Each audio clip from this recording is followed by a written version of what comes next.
Ramdan Ben Abdelmalek, également connu sous le nom de Guerci Abdallah, est né en mars 1928 à Constantine en Algérie. Il est considéré comme le premier martyr de la guerre d'Algérie. Ben Abdelmalek Ramdan a joué un rôle crucial dans la lutte pour l'indépendance de l'Algérie.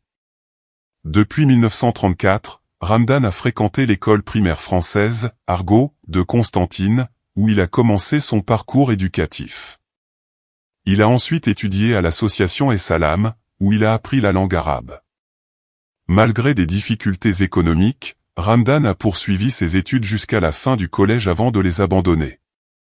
Ben Abdelmalek Ramdan s'est engagé très tôt en politique, rejoignant successivement le Parti du peuple algérien, les Amis du Manifeste et de la Liberté, ainsi que le Mouvement pour le triomphe des libertés démocratiques. Il a également répondu à l'appel de l'organisation spéciale OS en 1947. Ramdan a été arrêté à 2 reprises en 1952, mais a réussi à s'évader des prisons de Souk-Arras et Ain Bouziane.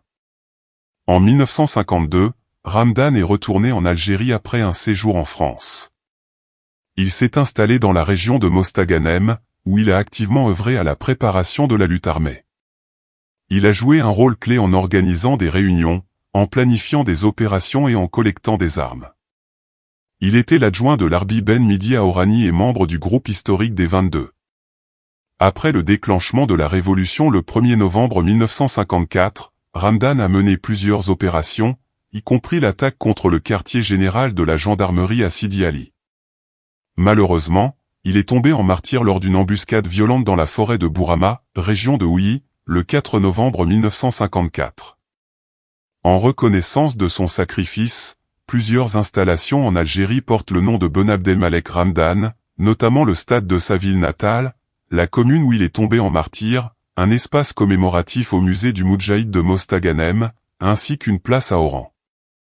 La vie de Ramdan Ben Abdelmalek est un témoignage de dévouement et de sacrifice pour la cause de l'indépendance de l'Algérie, et son héritage continue d'inspirer les générations futures.